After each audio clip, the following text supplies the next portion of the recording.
할렐루야. 하나님의 인도하심이 언제나 우리 사랑하는 믿음의 가족들과 늘 함께 하시길 축복합니다. Stay hungry, stay foolish 라는 말이 있습니다.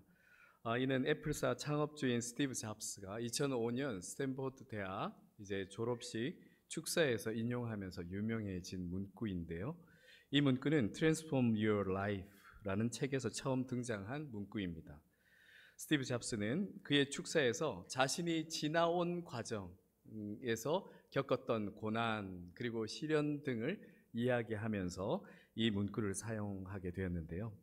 이 문구는 개인의 성장과 끊임없는 학습과 배움 그리고 실패를 두려워하지 않고 계속해서 도전하는 도전 정신을 강조하고 있습니다.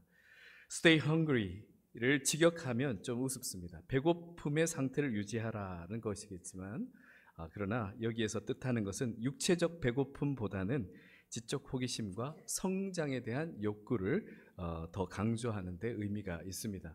예전 월드컵 때 히딩크 감독이 우리나라 축구가 16강에 처음으로 진출한 이후에 이런 얘기를 했죠. I'm still hungry.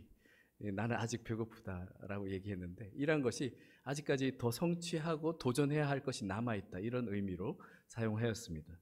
그리고 stay foolish로 foolish를 직역하면 어리석음을 유지하라라는 이상한 뜻이지만 여기에서의 뜻은 많은 사람들이 똑같이 바라보는 그러한 시각으로 바라보는 것이 아니라 다른 시각에서 때론 엉뚱할 수 있어도 신선함과 창의성을 잃어버리지 말고 고수하라는 의미에서 사용되고 있습니다. 이렇게 결합된 문장이 전하고자 하는 뜻은 번역하자면 언제나 갈망하며 언제나 우직하라로 이렇게 번역될 수 있겠습니다. 그래서 이 문장은 요즘도 도전적인 활동과 변화와 혁신을 강조하는 상황에서 많이 사용되고 있습니다.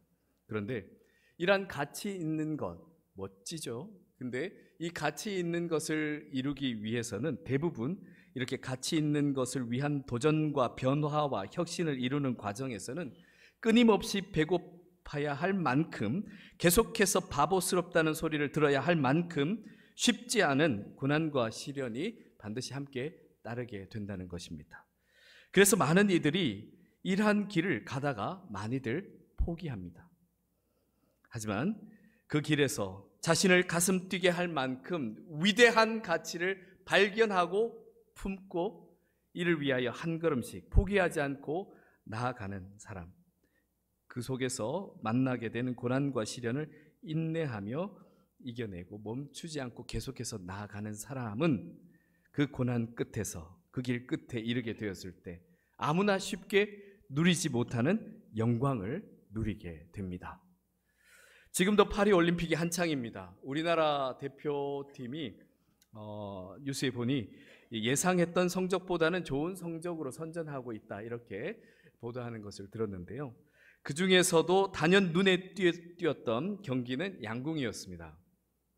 우리나라 대표 선수들이 양궁 여자 단체, 남자 단체, 남녀 혼성, 여자 개인, 남자 개인 이 5종목을 모두 다 금메달로 휩쓸었습니다.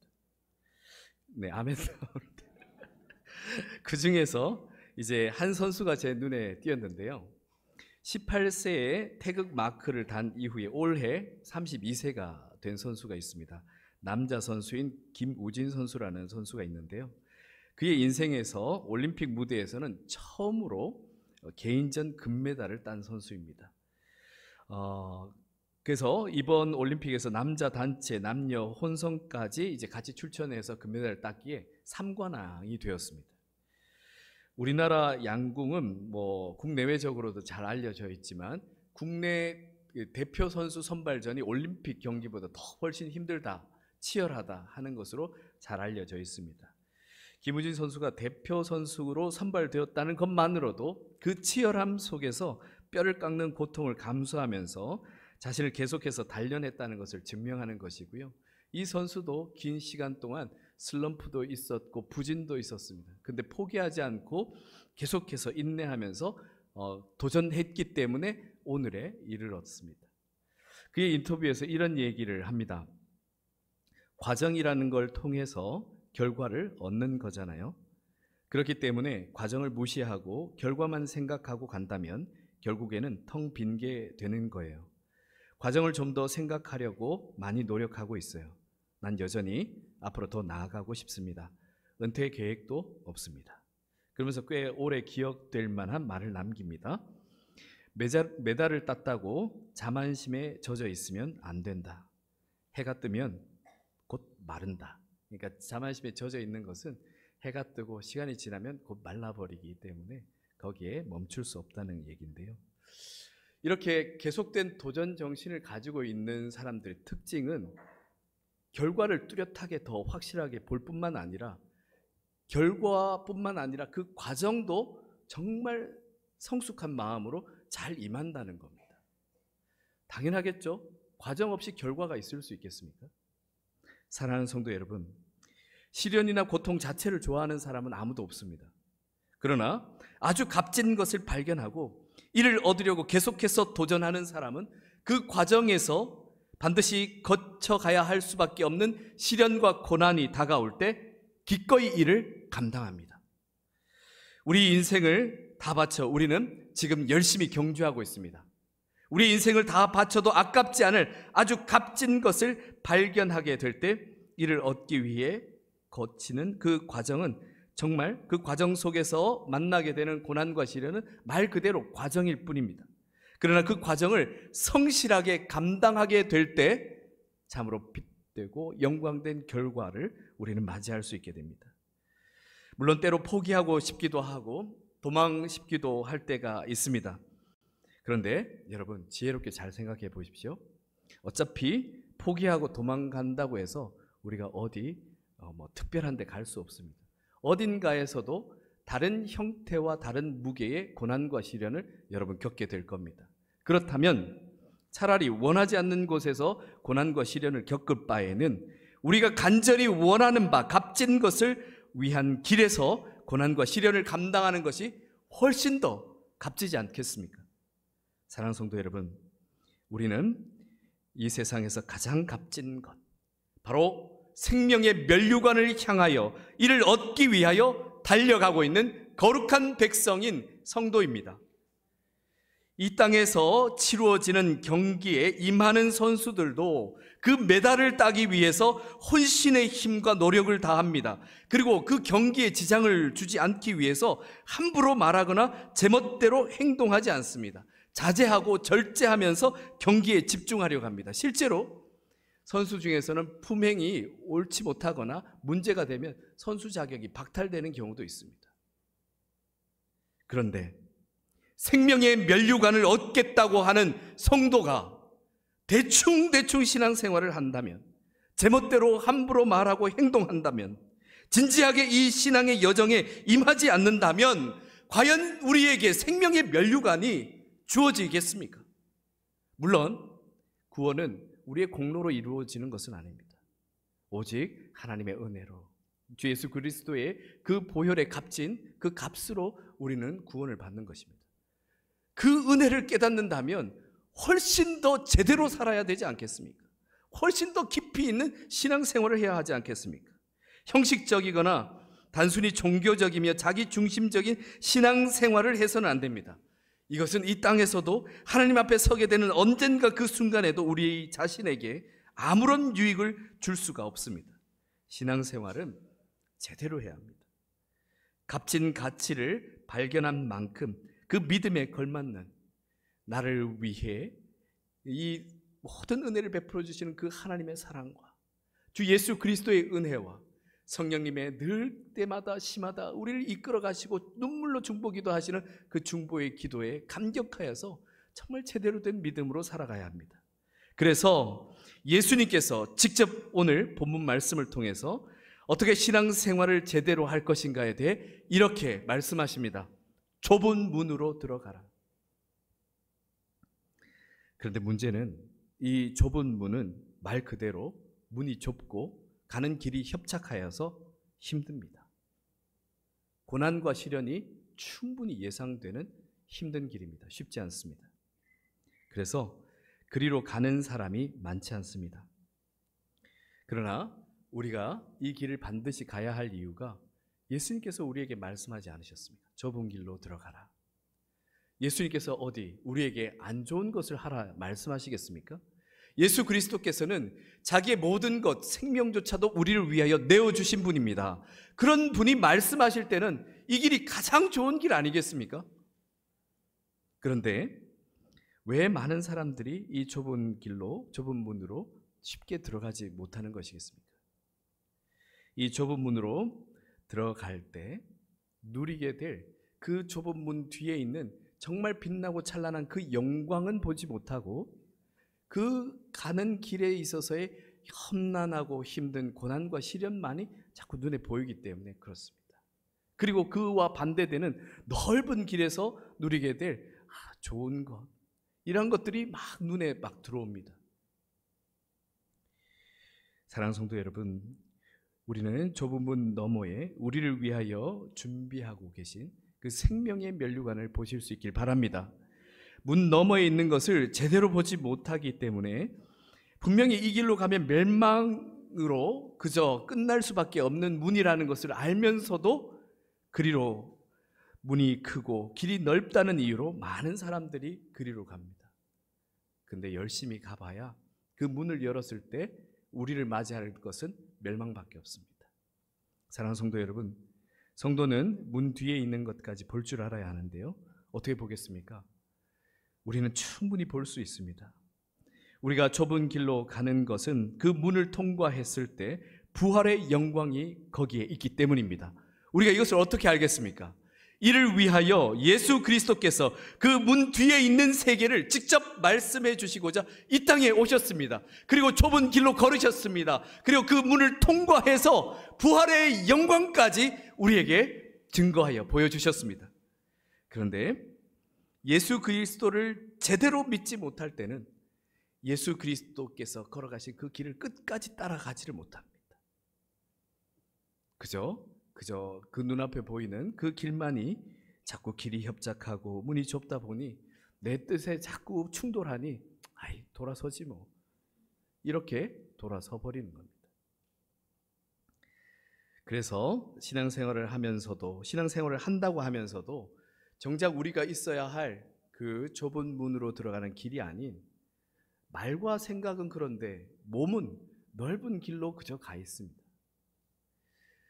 솔직히 말씀드려서 좁은 길로 들어가는 것은 쉽지 않습니다.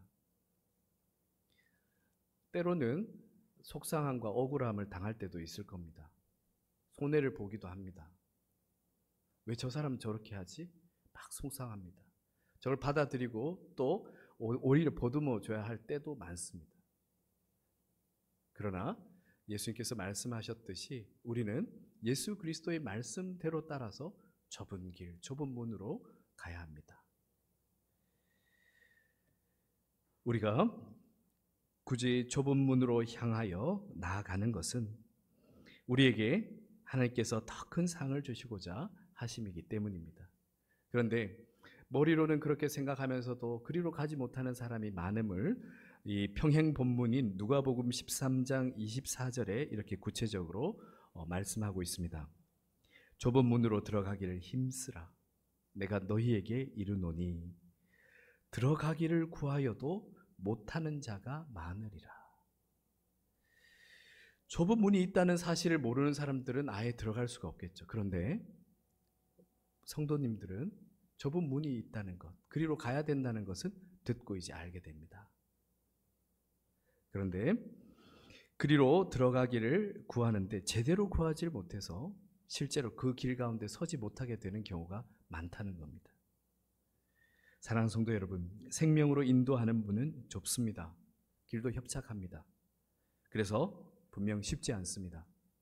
하지만 사랑하는 성도 여러분, 이 문을 열고 통과했을 때 우리에게 주어질 것은 놀라운, 올림픽 금메달과는 비교되지 않을 만큼의 놀라운 생명의 면류관이 우리를 기다리고 있을 것을 믿습니다. 여기에 대한 확신을 가지고 좁은 문으로 가는 과정 중에 겪게 되는 고난과 시련에 멈춰서거나 발길을 돌리지 마시고 값진 것이다 생각하며 그 길을 힘차게 걸어가시길 바랍니다. 그렇습니다. 우리가 좁은 문으로 들어가는 것, 그 길로 가는 것은 단지 예수님의 명령이기 때문에, 아니면 종교적 의무감 때문에 하는 것이 아닙니다. 사랑하는 믿음의 형제 자매 여러분, 신앙생활을 그저 의무감 때문에 이렇게만 하지 마십시오. 그러면 이 믿음에 즐거움이 없지 않습니까? 깊이 한번 내용을 보시고 말씀을 보시면 여기에 놀라운 값진 은혜가 우리에게 있습니다. 이 과정까지도 너무나 값진 겁니다. 그 문은, 우리가 가는 그 문은 우리를 생명으로 인도하기에 이것보다 더 복된 길은 없습니다. 그래서 우리가 걸어가는 것입니다. 그리고 좁은 문으로 들어가는 사람은 생각만으로 따르는 것으로는 안 됩니다. 실제로 주님의 말씀대로 실천하는 사람이라야 그렇게 좁은 문, 좁은 길로 들어가는 겁니다. 좁은 문으로 들어가는 것은 어떤 상황 속에서도 말씀대로 사는 것입니다. 형편과 상황이 이러면 이쪽으로 갔다가, 또 좋으면 이쪽으로 왔다가, 내 마음에 맞으면 이쪽 길 걷다가, 내 마음에 맞지 않으면 저쪽 길 걷다가, 이렇게 왔다 갔다 해서 안 됩니다. 그저 예수 그리스도만을 따라서 자기의 십자가를 지고 예수 그리스도를 따라서 쭉 걸어가는 겁니다. 깊은 골짜기이든 언덕이든, 그리고 협착한 길이든 그저 죽기 살기로 예수 그리스도를 따라가는 겁니다. 오늘 찬양하지 않았습니까? 살든지 죽든지 주 뜻대로 하소서. 그런 믿음으로 따라가는 겁니다. 그랬을 때 우리가 서게 되는 것이 바로 반석 위입니다. 우리의 신앙은 하루하루 매일 새롭게 한 장 한 장의 벽돌을 정성스럽게 놓아가는 과정에 있는 겁니다. 그렇게 했을 때, 그렇게 완성된 집이 정말 튼튼한 집이고, 그리고 우리의 신앙의 어떤 풍파에도 무너지지 않는 반석 위에 지은 집과 같은 것입니다. 어린 시절을 한번 떠올리면서 예전에 들었던 동화 이야기를 한번 해드리고 싶은데요. 아기 돼지 삼형제 기억나십니까? 엄마 돼지가 이제 3형제인 이 아기 돼지를 각각 독립시켰습니다. 그렇게 독립시켜서 내보냈더니 가장 먼저 뭘 하느냐 하면 자기의 집들을 이렇게 다 지었는데요. 첫 번째 돼지는 빨리 얼른 짓고 놀고 싶었습니다. 그래서 얼른 이렇게 대충 지을 수 있는 볏집을 막 모아서 집을 지었습니다. 뭐 그냥 저녁이 되면 들어가서 누워서 몸만 가리면 되지 하고는 그렇게 집을 지었습니다. 둘째는 그래도 집 형태는 좀 잘 갖춰야지라는 생각을 조금은 더 했습니다만, 그래도 여기에 더 막 이렇게 땀을 흘리면서 시간을 많이 보내고 싶은 마음은 없었습니다. 그래서 나무로 집을 지었습니다. 그런데 셋째는 하나 벽돌 한 장 한 장을 쌓고 있습니다. 땀을 막 흘리면서 쌓고 있습니다. 첫째, 둘째 돼지가 집을 다 짓고는 와서 이렇게 구경해 보니까 이 더운 날 이렇게 힘들게 뭐하러 이렇게 집을 짓고 있나 라고 할 만큼 참 어리석어 보였습니다. 그러나 부지런히 성실히 그렇게 집을 지어서 다 완성을 시켰습니다. 근데 이 돼지들을 노리고 있었던 것이 있었는데요.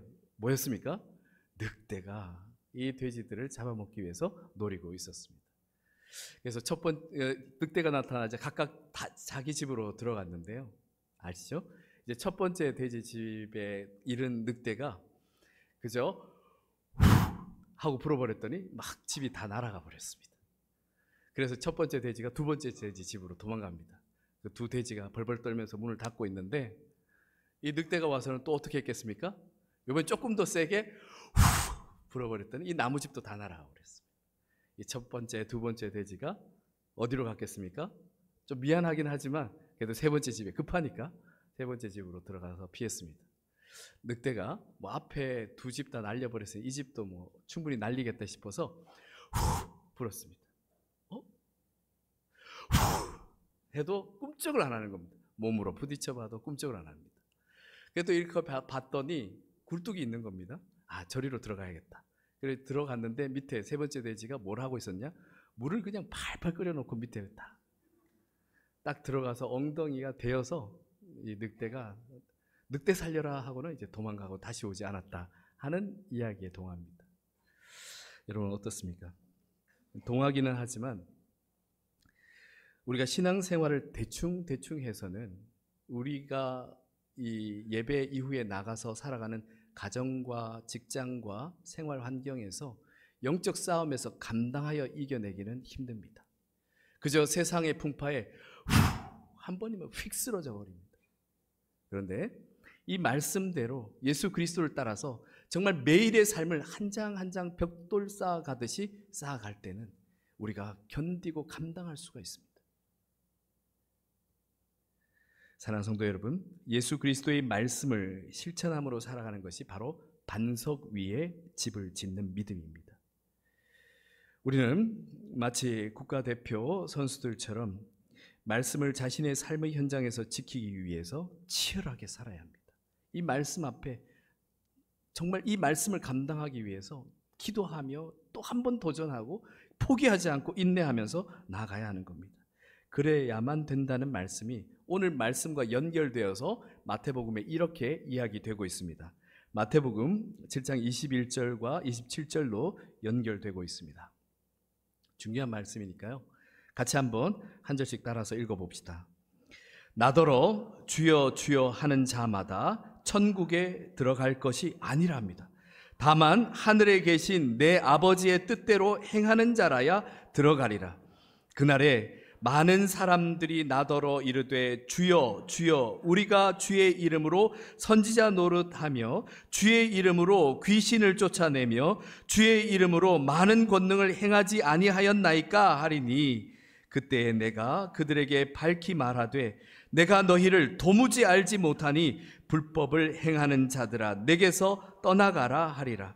그러므로 누구든지 나의 이 말을 듣고 행하는 자는 그 집을 반석 위에 지은 지혜로운 사람 같으리니 비가 내리고 창수가 나고 바람이 불어 그 집에 부딪히되 무너지지 아니하나니 이는 주추를 반석 위에 놓은 까닭이요 나의 이 말을 듣고 행하지 아니하는 자는 그 집을 모래 위에 지은 어리석은 사람 같으리니 비가 내리고 창수가 나고 바람이 불어 그 집에 부딪힘에 무너져 그 무너짐이 심하니라. 아멘. 사랑하는 믿음의 형제 자매 여러분, 좁은 문으로 들어가는 것은 결국 예수 그리스도의 말씀을 그대로 지켜 따라 살아가는 것입니다. 이는 반석 위에 집을 세우는 것입니다. 변함없으시고 영원하신 예수 그리스도 그 반석 위에, 그 말씀 위에 벽돌 한 장 한 장을 쌓아 올리듯 최선을 다하는 삶을 살아가시길 바랍니다. 자기 중심적으로 인 그러한 신앙으로 주여 주여 부르짖는 신앙에서는 아무런 유익이 없습니다. 예수 그리스도 중심의 신앙으로 바뀌어 그 말씀대로 따라 살아갈 때 비록 이 좁은 문 좁은 길로 들어갈지라도 그곳 가운데 은혜가 우리에게 더할 줄 믿습니다. 저는 우리 공동체가 그렇게 살아가도록 그 길을 걷도록 계속해서 이끌어가려고 주님 앞에 제가 먼저 무릎 꿇고 기도하고 그렇게 살고자 합니다. 제가 목사 안수식 때 받은 패가 하나 있는데요. 그 패에 이렇게 적혀 있습니다. 바로 오늘 말씀. 생명의 문으로 인도하는 길은 좁고 길이 협착하다. 그 길이 쉽지 않다는 거죠. 쉽지 않은 길이지만 여기에서 우리가 겪게 되는 모든 일들이 오히려 더 값질 겁니다.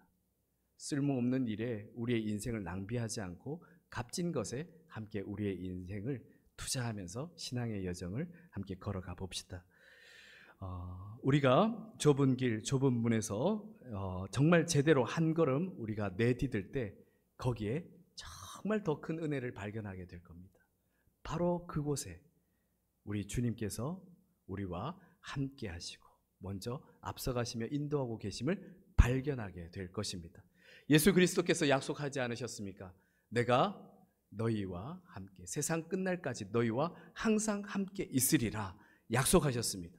좁은 문, 좁은 길로 들어가 본 사람만이 예수 그리스도께서 함께하고 계심을 경험하게 될 것입니다. 그리고 끝까지 함께 걸어갈 때 그 문을 통과할 때 생명의 면류관의 영광스러운 그 자리에 이르게 될 줄 믿습니다. 그 귀한 걸음이 오늘의 삶 가운데 여러분의 삶이 되시길, 더욱 아름다운 삶이 되시길 축복합니다. 함께 기도드리겠습니다. 생명의 주관자 되시는 아버지 하나님, 오늘 함께 하고 있는 믿음의 형제 자매들과 좁은 문, 그리고 또 좁은 문을 향하는 그 길로 걷고자 합니다. 세상 속에서 때로 고난과 시련을 겪으며 걸어가야 할 쉽지 않은 길일 수도 있지만, 그러나 그 길로 들어섰을 때 반가운 일을 맞이합니다. 우리 주 예수 그리스도께서 우리를 위하여 십자가 지시고 앞서가시는 모습을 봅니다. 이제 각자의 십자가를 지고 주 예수 그리스도를 진실로 따르게 하옵소서. 우리의 성도의 삶을 진실로 살아가며 정말 말 그대로 거룩한 백성으로 더욱 성숙하여 귀한 생명구원의 사명을 이루는 축복의 통로가 되게 하옵소서. 우리 주 예수 그리스도의 이름으로 기도드립니다. 아멘.